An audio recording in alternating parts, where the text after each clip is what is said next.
Assalamualaikum warahmatullahi taala wabarakatuh. Saya Ahmad Zumi bin Said Abdul Zahid. Saya akan ceritakan tentang latar belakang epistemologi. Sifat ingin tahu dalam diri manusia memberi laluan kepada terciptanya epistemologi. Akal sebagai asas berfungsi sebagai mekanisme yang berkesan untuk memahami fakta melalui pertimbangan logik. Akal berupaya untuk mengolahkan ilmu pengetahuan tentang hakikat segala perkara. Dan juga melalui akal, manusia dapat menimbulkan rasa dan sifat ingin tahu dalam diri mereka dan memberi pertanyaan dalam diri mereka seperti siapa, di mana, apa, bagaimana dan juga bermacam-macam persoalan. Epistemologi diambil daripada perkataan Yunani, epistem yang memberi maksud pengetahuan dan perkataan logos yang juga bermaksud hujah logi. Dari segi bahasa pula, epistemologi didefinisikan sebagai teori atau kajian tentang sesuatu asas pengetahuan, kebenaran dan juga ciri-ciri ilmu pengetahuan. Dan dari segi istilah, epistemologi diterangkan sebagai cabang falsafah yang menyelidik tentang makna sebenar, pengertian dan memberi erti. Seterusnya kita akan pergi kepada objektif epistemologi. Objektif yang pertama ialah epistemologi ini adalah sebagai landasan atau asas kepada pengembangan ilmu pengetahuan dan juga mencari kebenaran dalam ilmu pengetahuan. Sebagai contoh, kemunculan beberapa nama tokoh-tokoh Islam yang terkenal seperti Ibnu Sina, Al-Khawarizmi dan juga Al-Zahrawi dan berbagai-bagai lagi tokoh Islam memberi bukti bahawa umat Islam pernah mengalami kejayaan peradaban beberapa abad pada masa yang lalu. Objektif seterusnya adalah untuk membantu manusia berfikir dengan lebih kritis dan kreatif. Dengan pemikiran yang lebih kritis dan kreatif, kita dapat mengembangkan pemikiran mengenai sesuatu masalah. Dan objektif yang terakhir adalah untuk mengelakkan salah faham dan kekeliruan dalam bidang ilmu. Kesalahfahaman dan kekeliruan dalam bidang ilmu ini akan memberi implikasi yang negatif kepada masyarakat seperti penyebaran ilmu palsu, pecah belah dalam masyarakat dan sebagainya. Assalamualaikum Ustazah Mazlah, nama saya Nur Atika binti Hassan. Saya akan membentangkan tentang pendidikan agama Islam dan pendidikan Islam yang ditinjau dari aspek epistemologi terhadap insan. Terma epistemologi merupakan bahagian yang tidak terpisah dari pembahasan filsafat. Dari sumber ilmu, dengan kata lain, kewujudan sesuatu ilmu itu bermula daripada satu teori pengetahuan atau yang disebut sebagai epistemologi. Pengajaran pertama dalam Islam adalah pada ketika Jibril datang menubii Nabi Muhammad SAW yang sedang berada di Gua Hira. Dalam perjalanannya, Jibril meminta kepada Nabi Muhammad SAW untuk membaca dan mengikuti apa yang dibacakan kepadanya. Pendidikan merupakan proses atau perjalanan terus-menerus dalam kehidupan seseorang manusia dari berumur 1 tahun sehingga menuju manusia yang sempurna. Selain daripada itu, pendidikan juga merupakan sebagai satu usaha untuk membina dan mengembangkan pribadi manusia dari aspek rohani dan juga jasmani. Di samping itu, apa yang diharapkan oleh pendidikan Islam ialah memahami dan menelaah tentang Islam dan pendidikan dengan lebih mendalam serta terperinci. Pendidikan Islam berupaya mendidik agama Islam atau mengemukakan ajaran Islam dan nilai-nilainya agar dipandang tinggi oleh manusia dan sikap hidup seseorang. Aktiviti pendidikan Islam ini bertujuan untuk membantu seseorang ataupun sekelompok manusia maupun masyarakat serta anak didik dalam menanamkan atau mengembangkan ajaran Islam dan nilai-nilainya untuk dijadikan sebagai pandangan maupun pegangan hidup seseorang insan. Kesimpulannya, pendidikan Islam merupakan bahan pembelajaran daripada isi yang sumbernya adalah sumber pendidikan Islam. Hal ini juga boleh dikatakan bahawa pendidikan Islam adalah merupakan format kajian-kajian teori yang diaplikasikan melalui proses mendidik agama Islam. Pendidikan Islam tidak dapat dipisahkan daripada pendidikan dalam Islam dan pembelajaran ini perlu diselaraskan di antara kajian teori dan juga kajian aplikasi. Slide yang seterusnya ialah kesan kepercayaan epistemologi dalam kehidupan insan. Tujuan mencari ilmu adalah untuk menanamkan kebaikan dalam diri manusia sebagai seorang manusia dan individu, bukan hanya sebagai seorang warga negara ataupun anggota masyarakat. Pendidikan adalah nilai manusia sebagai manusia sejati, sebagai warga kota, sebagai warga negara dan kerajaannya yang mikro, sehingga Islam menjadi rujukan sebagai satu yang bersifat spiritual. Kesan kepercayaan epistemologi yang pertama ialah membimbing seseorang untuk meletakkan sesuatu perkara di tempat yang wajar. Epistemologi Islam menekankan ilmu yang bertaraf keyakinan dalam matlamat akhir sesuatu perkara yang mempunyai unsur-unsur kebenaran secara mutlak. Perkara yang benar itu haruslah dipercayai dengan yakin dan sesungguhnya tanpa ada unsur-unsur keraguan. Sebagai contoh, tanggungjawab seorang guru dalam membentuk akhlak pelajar. Bagi memenuhi tanggungjawab sebagai seorang guru, guru haruslah meletakkan diri mereka sebagai contoh ataupun role model kepada para pelajarnya. Dari segi akhlak, remaja dewasa kini memberi kesan emosi yang amat mendalam. Sehubungan dengan itu, persediaan minda yang kuat terhadap guru-guru iaitu the belief that people have about specific characteristic associated with themselves. Hal ini akan memberi semangat dan aura-aura positif dalam pembentukan peribadi seseorang. Secara tidak langsung, peribadi inilah nanti yang akan dipindahkan kepada para pelajar. Kesan epistemologi yang kedua ialah membantu seseorang memahami cara dan arah manusia berfikir. Berfikir merupakan keupayaan bagi memindahkan kemahiran yang telah dipelajari kepada situasi yang baru. Kemahiran berfikir amatlah penting dalam proses meninggikan lagi keupayaan menangani masalah kerana melaluinya, kita dapat mengawal dan menentukan arah serta mengukur kemajuan tindakan. Penting bagi seseorang insan untuk mendapatkan ilmu bagi tujuan penggunaan berfikir dan juga memahami cara untuk berfikir, serta menguruskan kehidupan harian sebagai seorang insan dengan lebih terurus. Pendidikan adalah proses yang diperoleh melalui pengetahuan. Pengetahuan adalah satu asas komponen pemikiran yang menyediakan bahan ataupun tajuk untuk difikirkan. Sebagai contoh, pemikiran dalam nilai yang dipengaruhi dengan tingkah laku yang dikategorikan sebagai baik ataupun buruk. Oleh itu, berfikirlah dengan bijak, memerlukan pengetahuan tentang ilmu yang dibincangkan. Antara perbuatan menentukan kita memperoleh kejayaan ialah cara kita berfikir. Corak fikiran yang positif akan mempengaruhi hati yang stabil, seterusnya mempengaruhi setiap tindak tanduk. Oleh itu, kita perlu mengawal corak pemikiran kerana ia mempengaruhi emosi dan tindakan yang bakal kita ambil. Pemikiran yang luas dan pengetahuan ilmu yang mendalam akan menjadikan seseorang insan di muka bumi ini lebih bijak dalam menguruskan sesuatu perkara, serta mampu menangani masalah yang dihadapi dengan pemikiran terbuka. Selain daripada itu, ianya juga akan sentiasa mempunyai solusi yang bernas dan ideal dalam mengharungi pelbagai cabaran. Kesan kepercayaan epistemologi yang ketiga ialah mempengaruhi peradaban manusia. Manusia yang beradab ialah manusia yang boleh menyelaraskan antara cipta, rasa dan karsa. Sebagai manusia ataupun insan yang beradab seharusnya dalam melakukan sesuatu tindakan maupun sesuatu perkara haruslah mempunyai sifat-sifat kemanusiaan dalam memerhatikan beberapa unsur iaitu moral, nilai-nilai dalam kalangan masyarakat. Kemajuan teknologi dapat memberikan banyak kemudahan serta sebagai satu cara baru dalam fenomena hari ini. Namun demikian, walaupun ianya hanya diciptakan untuk menghasilkan manfaat positif, tetapi di sudut pandangan lain turut mempunyai kesan negatif. Akhir sekali, konsep takdir juga merupakan pandangan hidup manusia di dunia untuk mengatur sejarah peradaban, ilmu pengetahuan, kepercayaan dan sebagainya. Sebagai takdir ini dipercayai berlaku kerana adanya campur tangan dewa atau Tuhan. Sebagai contoh, dalam Islam, seorang Muslim haruslah mempercayai qada dan qadar, di mana hukum diturunkan oleh Allah terhadap umatnya. Oleh yang demikian, tahap keimanan terhadap qada dan qadar berserta tahap kefahamannya sama ada disedari maupun tidak akan dipengaruhi dan juga akan mempengaruhi cara berfikir dan juga tingkah laku seseorang Muslim. Okey, seterusnya kita akan pergi kepada peranan epistemologi dalam kehidupan insan. Epistemologi dapat mengubah cara seseorang itu berfikir sehingga dapat mempengaruhi peradaban manusia. Cara berfikir yang kompleks dan sifat ingin tahu dapat menghasilkan sebuah peradaban yang cukup luar biasa. Hal ini telah dibuktikan dengan sejarah peradaban Islam yang telah kita sedia maklum bahawa cukup gah di mata dunia suatu ketika dahulu.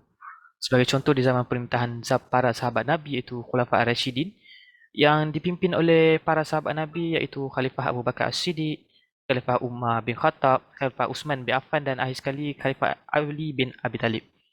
Kepimpinan para sahabat Nabi menunjukkan bahawa cara berfikir untuk sentiasa maju dan sifat ingin tahu pada kalangan pemimpin membantu mereka untuk mengembangkan ilmu Islam sehingga ilmu Islam tersebar dengan sangat pesat pada waktu itu. Selain itu, kita dapat epistemologi ini dapat menanamkan kebaikan dalam diri manusia. Bukan hanya untuk diri sendiri, malah berguna kepada masyarakat.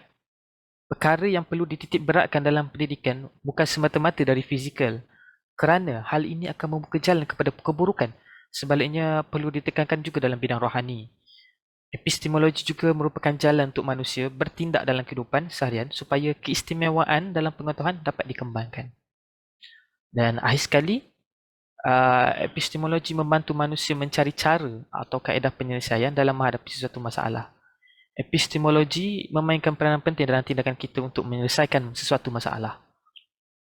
Pemikiran yang bijak, pemikiran yang cerdas akan membantu kita dalam mencari solusi yang tepat untuk menangkis kesusahan tersebut. Sebagai contoh, kita dapat lihat tokoh Turki, cara berfikir yang tindakan yang tepat oleh Sultan Muhammad Al-Fatih dalam strategi beliau untuk menawan kota gemilang Konstantinopel menjadi asbab kepada kejayaan beliau. Assalamualaikum warahmatullahi wabarakatuh. Nama saya Muhammad Syakir bin Mat Syarif. Saya akan ceritakan tentang kaedah epistemologi. Okey, antara kaedah epistemologi yang ada ialah rasionalisme. Okey, rasionalisme ni ialah merupakan kaedah yang menggunakan akal pemikiran manusia. Ia juga berpendapat bahawa akal adalah kuasa yang tertinggi dalam mengenali hakikat sesuatu, di mana akal manusia mampu untuk mengetahui apa sahaja. Secara teorinya, kaedah rasionalisme ini sangat bercanggah atau bertentangan dengan empirisisme. Hal ini kerana empirisisme menafikan bahawa pengalaman panca indera sebagai sumber pengetahuan yang utama.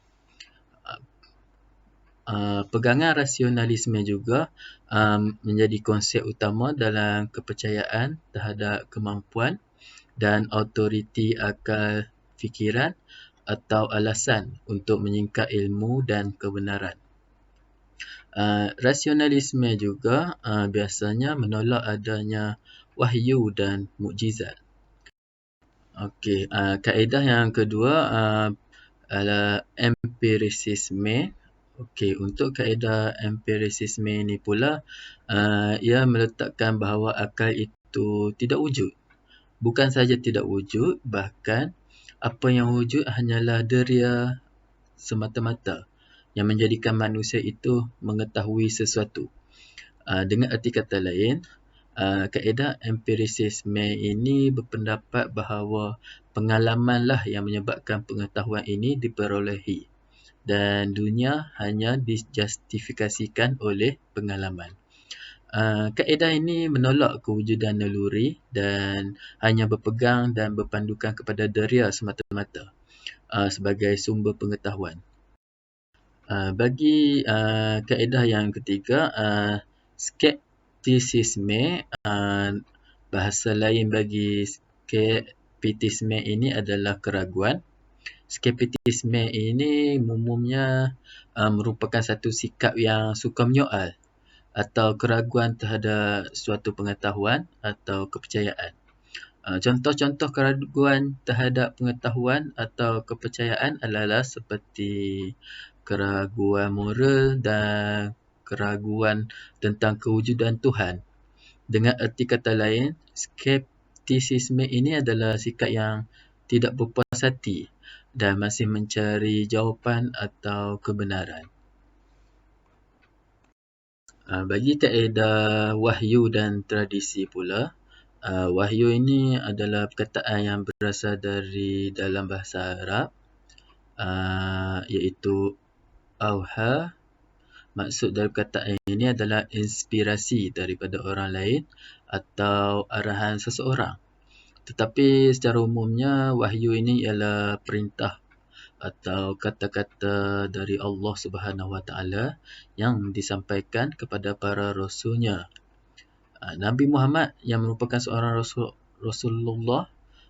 Allah Ta'ala juga menerima wahyu yang disampaikan melalui perantaraan malaikat Jibril, dan wahyu yang pertama yang diterima oleh Nabi Muhammad SAW ialah surah Al-Alaq ayat 1 hingga 5. Umat Islam juga mengklasifikasikan ilmu tidak sama seperti pihak barat, di mana ilmu Islam disusun berdasarkan keutamaan dan kepentingan ilmu yang didasari kepada Al-Quran dan Al-Sunnah. Berdasarkan kepada perspektif ini, umat Islam lebih teratur dalam mengklasifikasikan ilmu, iaitu berjaya menggabungkan antara ilmu wahyu dan ilmu akli. Kaedah yang seterusnya ialah ilmu huduri, di mana ilmu ini ialah ilmu yang tidak memisahkan objek dan subjek. Subjek yang dimaksudkan adalah manusia yang mana sudah dilengkapi dengan alat-alat kecerdasan internal yang membolehkannya mengakses sesuatu yang lebih dalam di dalam dirinya. Ilmu ini juga berpendapat sesuatu dapat diketahui melalui kemampuan pendalaman batin. Ada beberapa ciri khas ilmu huduri, antaranya bersifat personal. Artinya ilmu huduri tidak dapat diterjemah dan dipindahkan kepada orang lain. Sebab jika dipindahkan kepada orang lain melalui komunikasi atau pembelajaran, maka ianya menjadi ilmu husyuli. Ciri lainnya ilmu huduri ini ialah bersifat spiritual. Maksudnya subjek yang terlatih secara spiritual akan mendapatkan ilmu huduri tersebut. Subjek juga akan mengalami degradasi dan fluktuasi sesuatu dengan kondisi disiplin latihan spiritual yang dilakukan. Bagi kepentingan dan perkembangan epistemologi dan kehidupan insan pada masa kini, detik-detik kehidupan di dunia penuh dengan debaran dan cabaran, di mana boleh dikatakan agak membimbangkan dan merisaukan. Kita dapat lihat di mana media-media kini banyak menyiarkan isu-isu yang mendebarkan, yang mana kita perlu memahami penulisan yang dipaparkan, dan oleh itu kita perlulah faham, tahu dan fikir untuk membuat penilaian, untuk memutuskan keputusan yang mana yang baik dan boleh diterima pakai. Epistemologi dalam kehidupan insan sangatlah penting kerana kekurangan pemahaman tentang teori ilmu pengetahuan akan menyingkung perjalanan kehidupan seseorang insan. Tanpa epistemologi, kehidupan insan juga akan menyebabkan seseorang itu akan mundur atau tidak dapat berkembang ke tahap yang lebih baik. Hal ini kerana kehidupan di dunia ini semakin lama semakin banyak cabarannya. Bukan itu sahaja, unsur-unsur teori pengetahuan juga sangat penting jika kita berhasrat untuk menjana ilmu yang lebih berkualiti dan membutu tinggi. Salah satu faktor utama adalah untuk menjadi insan yang maju ke hadapan. Bukan itu sahaja, ianya juga untuk memastikan masyarakat kita dan juga negara kita menjadi lebih maju dan tidak ketinggalan di belakang. Selain itu, epistemologi juga dapat menunjukkan perkembangan dalam kehidupan insan. Hal ini wajar kita ketahui kerana ilmu pengetahuan adalah punca utama untuk manusia terus maju dan berkembang, di mana kita dapat lihat pada zaman sekarang berbanding puluhan atau ratusan tahun yang lalu sangatlah berbeza. Perbezaan yang dimaksudkan adalah dari aspek keagamaan, teknologi, moden, rutin hidup manusia dan juga kehidupan masyarakat dunia yang bebas dari perang. Seterusnya, apabila kita belajar tentang epistemologi dengan lebih mendalam lagi, kita akan lebih menghargai ilmu. Dari ini kita dapat lihat betapa pentingnya epistemologi dalam kehidupan insan dan juga perkembangan yang berlaku dari zaman dahulu hingga kini.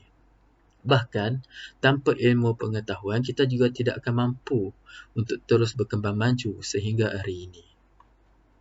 Assalamualaikum warahmatullahi taala wabarakatuh. Nama saya Muhammad Azmin bin Abdullah. Saya akan menerangkan berkenaan dengan cabaran, kepentingan dan perkembangan epistemologi dalam kehidupan insan. So, berkaitan dengan cabaran ini, kita ada tiga tiga cabaran utama, iaitu penguasaan ilmu dan pendidikan asas kebangkitan Islam. Yang kedua adalah kelemahan dan penguasaan ilmu fardu kifayah, dan yang ketiga adalah pengaruh epistemologi barat. Okey, berbalik kepada cabaran epistemologi yang pertama adalah mengenai dengan penguasaan ilmu dan pendidikan asas kebangkitan Islam. Okey, untuk pengetahuan semua, agama Islam amat menitik beratkan umatnya untuk menimba ilmu pengetahuan sejak dari kecil lagi. Jadi selari dengan itu, wahyu pertama yang diturunkan oleh Allah Subhanahu Taala kepada Nabi Muhammad dalam surah Al-A'la mengisytiharkan pentingnya pentingnya menimba ilmu pengetahuan. So jadi Islam meletakkan panduan tiga unsur dalam kehidupan manusia, iaitu Islam, iman dan juga ilmu yang tidak dapat dipisahkan. Unsur-unsur ini antara satu sama lain, unsur-unsur ini melengkapi antara satu sama lain, kerana Islam tanpa iman hanyalah semata-mata atas nama sahaja, ianya kosong tanpa penjiwaan. Okey, jadi poin yang kedua adalah mengenai dengan kelemahan dalam penguasaan ilmu-ilmu fardu kifayah dalam kalangan umat Islam itu sendiri. Kita sedia maklum bahawa suatu ketika dahulu umat Islam sangat terkenal dalam pelbagai bidang dan menjadi pakar dalam sesuatu bidang tersebut. Salah satunya adalah dalam bidang astronomi, fizik dan juga perubatan. Dan antara salah satu tokoh yang kita segani dan kita kenali adalah seperti Ibnu Khaldun, Ibnu Sina dan Al-Khawarizmi. Tapi malangnya pada sekarang umat Islam lebih kepada mengagungkan sarjana barat. Selain itu, umat Islam juga sekarang lebih bersifat kepada menerima serta sebaliknya tidak untuk mengkaji ataupun mencari sesuatu asas kejadian tersebut. Okey, cabaran yang ketiga adalah mengenai dengan pengaruh epistemologi barat dalam perkembangan kehidupan insan umat Islam itu sendiri. Okey, kita sedia maklum bahawa sebahagian besar masyarakat Islam lebih terpukau dengan pelbagai teori barat teori yang dikemukakan oleh sarjana barat. Sebagai contoh saya ambil, masyarakat kita lebih mempercayai asas kejadian manusia melalui teori Darwin yang mengatakan asas kejadian manusia adalah dari seekor burung.